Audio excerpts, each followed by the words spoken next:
Sabog mula kay Vice President Sara Duterte ang yumunig sa mundo ng politika. Sa isang matapang na pahayag, pinayuhan ni VP Sara si Pangulong Bating Jr. na kumuha ng abogado. Kasabay nito, ibinunyag niya ang ilan sa mga matatagal ng itinatagong sekreto sa loob mismo ng Malacanang, mga isyong maaaring magbunsod ng mas malalim na krisis sa pamahalaan.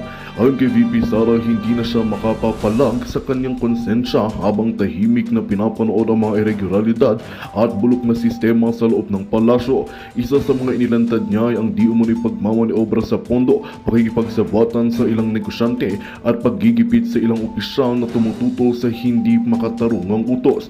Dagdag pa niya, marami pa siyang hawak na impormasyon na handa niyang ilabas kung patuloy siyang sisiraan ng kampo ng Pangulo. Sa ngayon, wala pang opisyal na sagot mula sa Malacanang sa naging pahayag ni VP Sara, ngunit inaasahan ang pagtindi ng girian sa pagitan ng dalawang pinakamataas na opisyal ng bansa. Ang tanong ng publiko, may katotohanan ba sa mga pasabog na ito? At anong magiging epekto nito sa liderato ni Kuting Jr.? Tutok lamang para sa mga susunod na ulat sa nagpapatuloy na mga susunod pang ulat para sa mas malalim pang impormasyon. At yun ang balitang ating pagkakatutukan. Ngunit bagong lahat, subscribe at hitang notification bell para sa patuloy na pagtutok sa mga silip ng bagong balita dito lamang sa tunay na boses ng masa.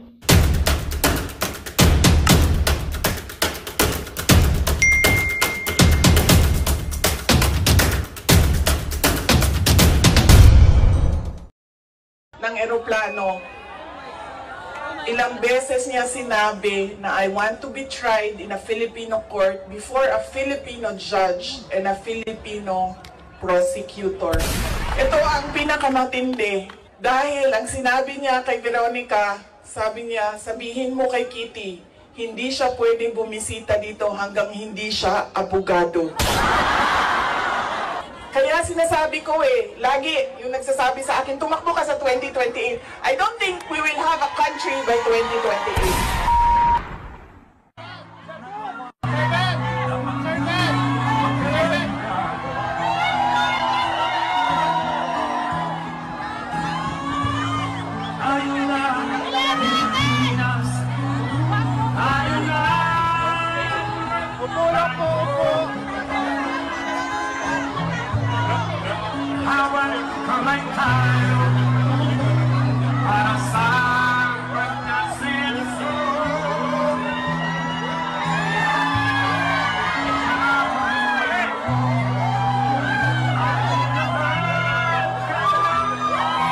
Ano ang sigaw ng mamamayang Pilipino?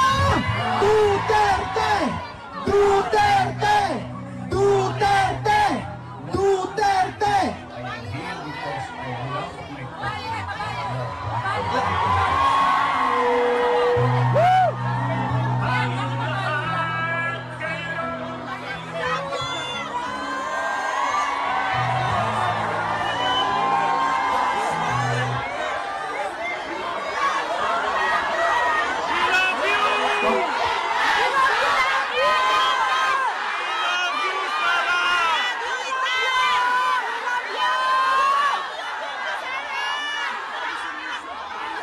Magandang hapon sa inyong lahat.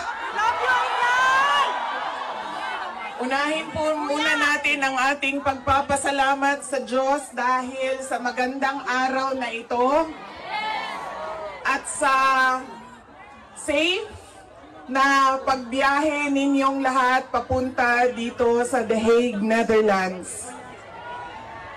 At syempre, dahil bumiyahe kayo papunta dito, ay mag-ingat kayo sa biyahe ninyo pauwi lahat sa inyong mga tirahan mamayang hapon.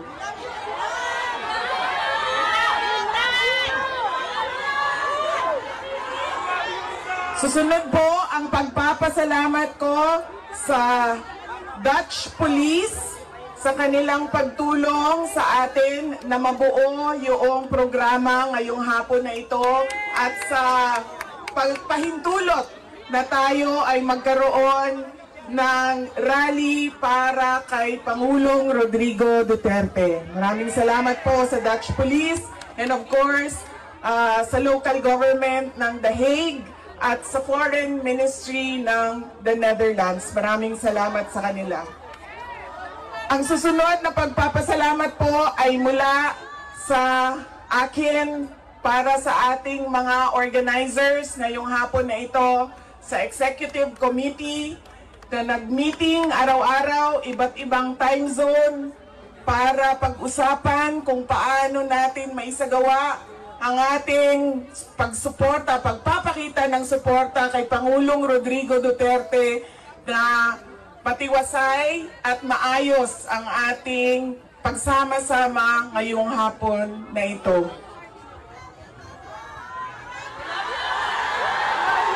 Duterte! Duterte! Duterte! Duterte! Duterte! Kanina nung naglalakad ako papunta dito sa park, meron akong mga nakasalubong na mga galing Germany. At tinanong ko sila kung gaano katagal ang biyahe mo, ma'am, papunta dito. Sabi niya 9 hours daw. At 9 hours din daw siyang babiyahe pauwi. So ganyan ang pinapakita ninyo na pagsuporta kay Pangulong Duterte at pagmamahal sa ating bayan. Maraming salamat sa inyong lahat. Alam ko, lahat kayo may hanap buhay, may kailangan asikasuhin, may mga personal na pinagdadaanan, merong kailangan na paglalaban na gawin sa mga damit ninyo, paglilinis ng bahay, pagbayad ng utang,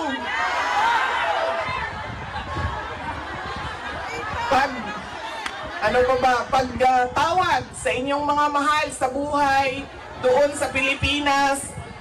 Ay nandito kayo ngayong hapon na ito at ibinigay ninyo ang oras ninyo at panahon ninyo para mapag-usapan natin ang estado ng ating mahal na bayang Pilipinas. Maraming salamat po sa inyo.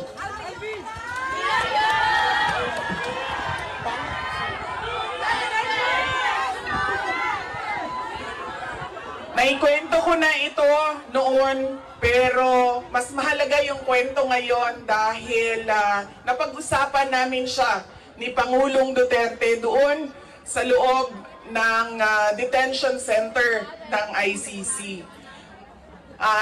Noong ako ay bata pa, lagi sinasabi ng hindi niya yung generation ng tatay ko, 1940s, 1950s, 1960s, hindi sila yung mga magulang na tulad ngayon sa atin na ini-explain natin sa ating mga anak kung bakit natin ginagawa ang mga bagay-bagay. Lagi dapat may explanation. Sa kanilang henerasyon ay diretso ka lang pagsasabihan or pagalitan.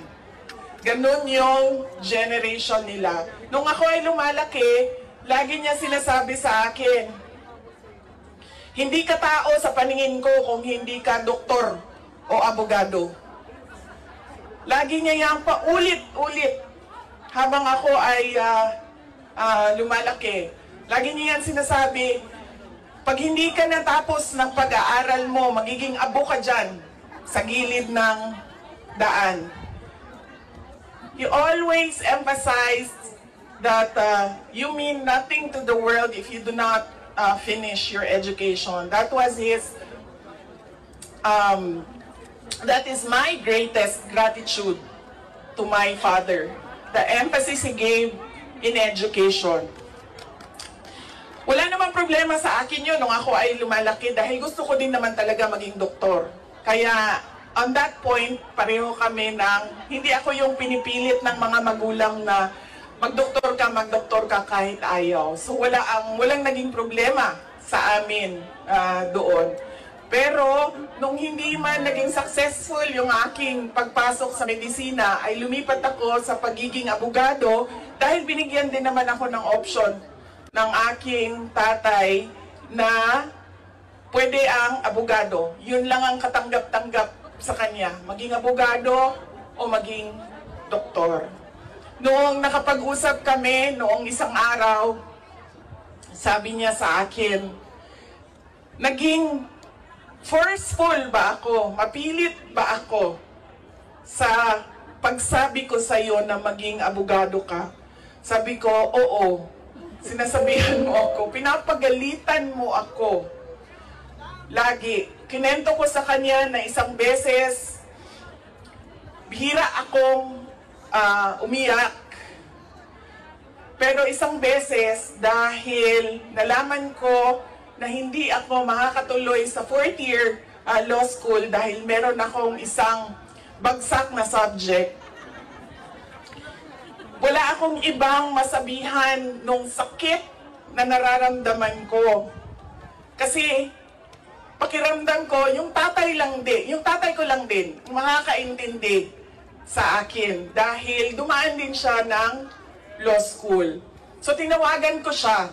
Hindi ako makapagsalita. Iyak lang ako ng iyak. Humahagulgul ako sa iyak na sinasabi lang niya, hello, hello, hello, nasaan ka? Nasaan ka? Yun lang ang sinasabi niya, nakidnap ka ba? Nakidnap ka? Tapos iyak lang ako ng iyak. Tapos dalawa lang ang tanong niya na paulit-ulit, nakidnap ka ba o buntis ka ba? At that point na paulit-ulit na niyang tinatanong kung buntis ba ako, sabi ko na sa kanya, pa, hindi naman siguro umiiyak ang babaeng buntis. Siguro happy. Happy siya, no? Na buntis siya. Sabi ko, nahihirapan ako sa isang subject ko and pakiramdam ko, sasabit ako dito. Tapos ang sagot lang niya sa akin ay, sabi niya, yun lang pala eh, bakit mo ko tinatawagan, mag-aral ka na. Ganon. Ganon ka tigas yung kanyang paninindigan, paniniwala at pagpipilit na ipursige ko ang aking edukasyon. Wala nang, huwag ka na umiyak, mag-aral ka, magbadali lang yan, lumabas ka muna, magkape ka, wala. Sinabi lang niya sa akin, yun lang pala. Ibaba mo na yung telepono at bumalik ka na sa pag-aaral mo. Kaya noong ako ay naging abogado, yun din yon ang sinasabi ng kaibigan ng tatay ko sa akin na nakita niya ang tatay ko, sobrang saya. Yung araw na yon na nalaman niya na naging abogado ako, yun yung sobrang saya niya.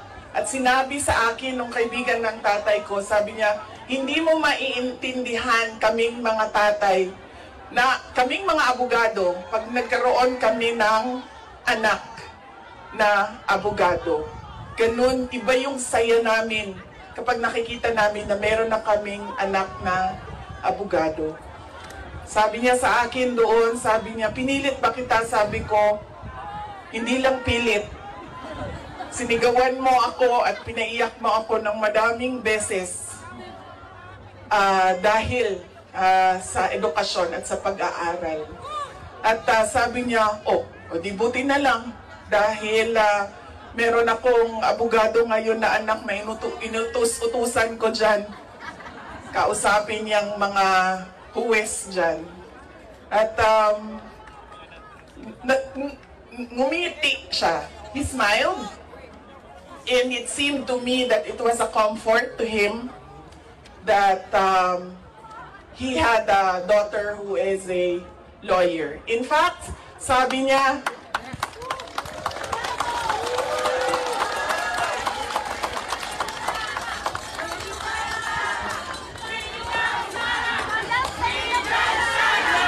Inday Sara Duterte! Inday Sara Duterte! Inday Sara Duterte! sabi niya, lagi, pag pumapasok ako doon at nagkakaroon kami ng oras na makapag-usap, sinasabi niya, kailan ka ba uwi ng Pilipinas? Anong date ka uuwi ng Pilipinas? Anong ginagawa mo dito? Bakit hindi ka pa umuwi sa Pilipinas? sinasabi ko sa kanya, inaayos ko lang yung sistema dito at pagkatapos inaantay ko yung mga kapatid ko na pumunta dito. At sinabi niya, ito din, ano din, may patama din or diretso din, bullseye din sa edukasyon. Sabi niya, sabihan mo si Paulo na okay lang ako.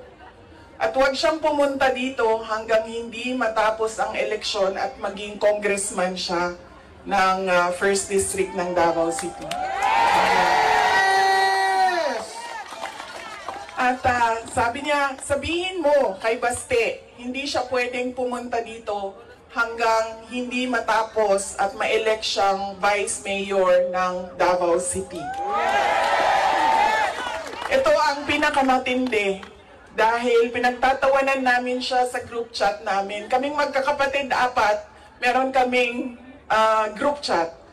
Dahil ang sinabi niya kay Veronica, sabi niya, sabihin mo kay Kitty, hindi siya pwedeng bumisita dito hanggang hindi siya abogado.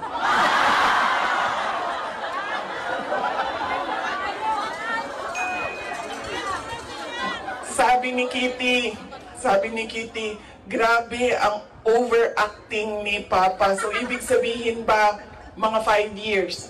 She has 5 years until she becomes a lawyer.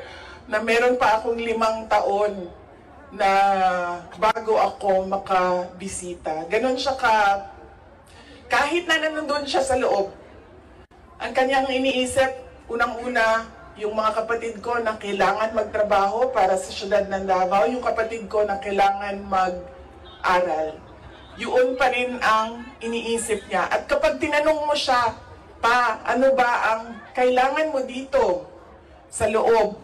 Ang sinasabi lang niya, mga, alam mo yun, mga bagay na shaving cream, Coke Zero,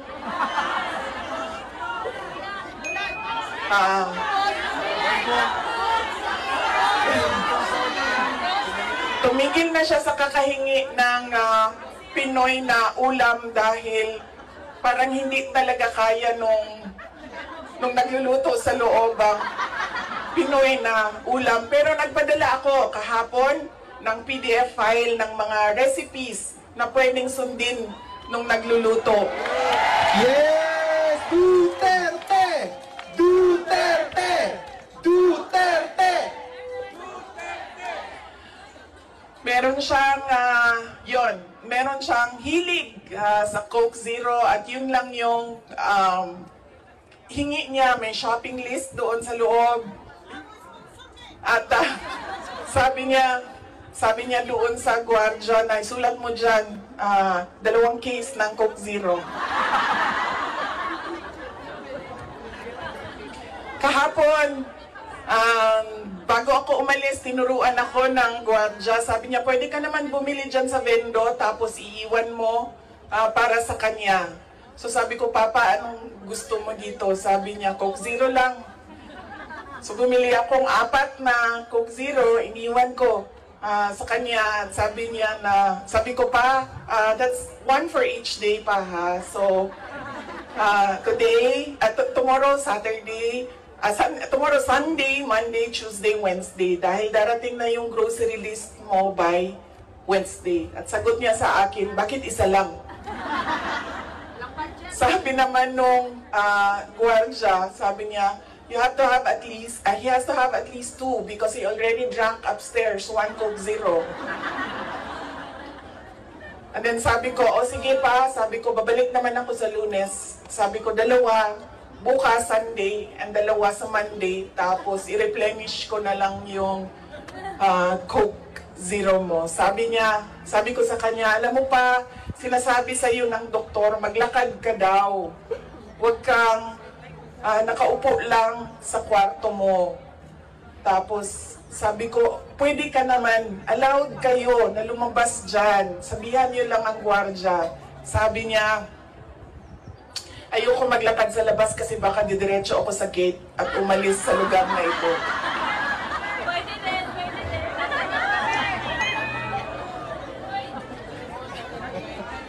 Nagkakaroon nagkaroon na rin siya ng mga kaibigan, yung mga tao doon sa loob ay nagiging kaibigan na niya. At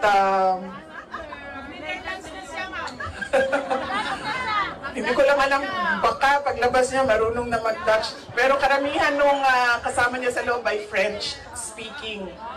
So,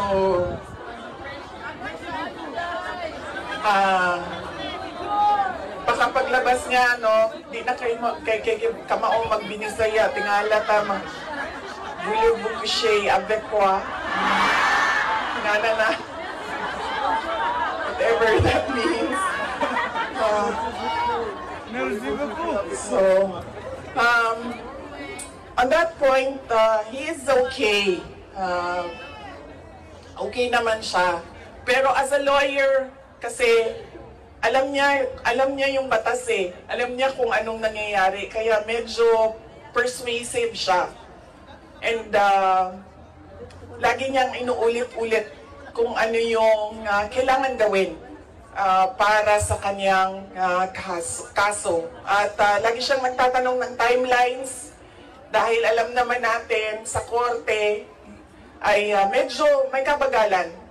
Diba? Magsasagutan ang prosecution, ang defense, maraming mga papel na kailangan ipasok at antayin ang oras. Kaya siya din ay insistent sa mga timelines niya. Pero ang sinasabi niya lagi,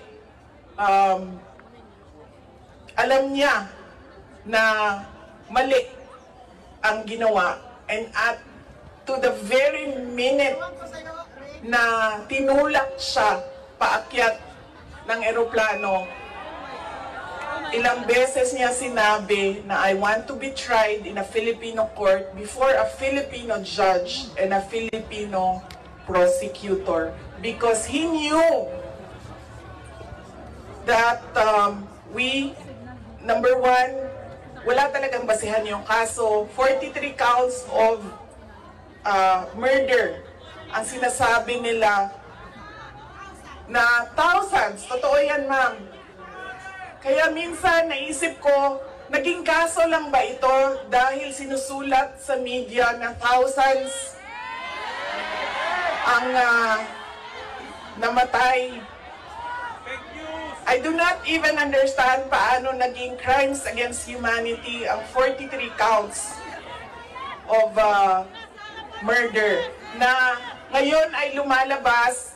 Hindi naman ata totoo lahat yung mga witnesses at yung mga complainants. But that is a thing for the courts and the lawyers to discuss inside. Ano bang pwede nating gawin? Ang pwede nating gawin ay i-demand na ipauwi or iuwi nila si Pangulong Duterte. Bring him home! Bring him home! Bring him home! Bring him home! Bring him home! Bring him home!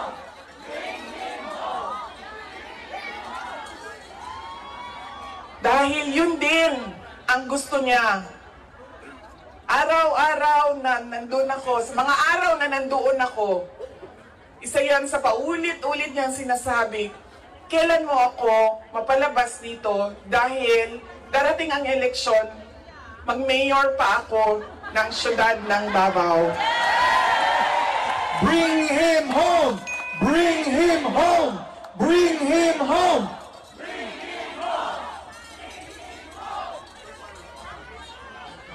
At yun ang gusto niya. Gusto niyang umuwi. Sinabi ko din sa kanya yon pa.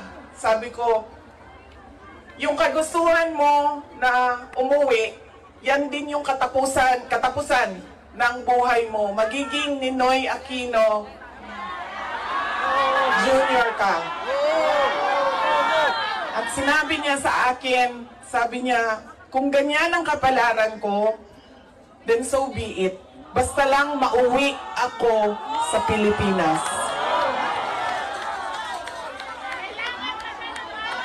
Kaya meron man akong worry para sa kanyang safety and security, pero lagi niyang inuulit-ulit talaga, ibalik niyo ako sa Pilipinas. Bring him.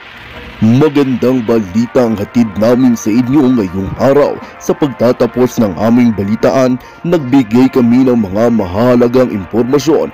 Maraming salamat sa pagtutok at pagsuporta sa aming programa. Huwag kalimutang manatili sa mga susunod na araw para sa mga bagong balita at mga kwento na dapat nating abangan.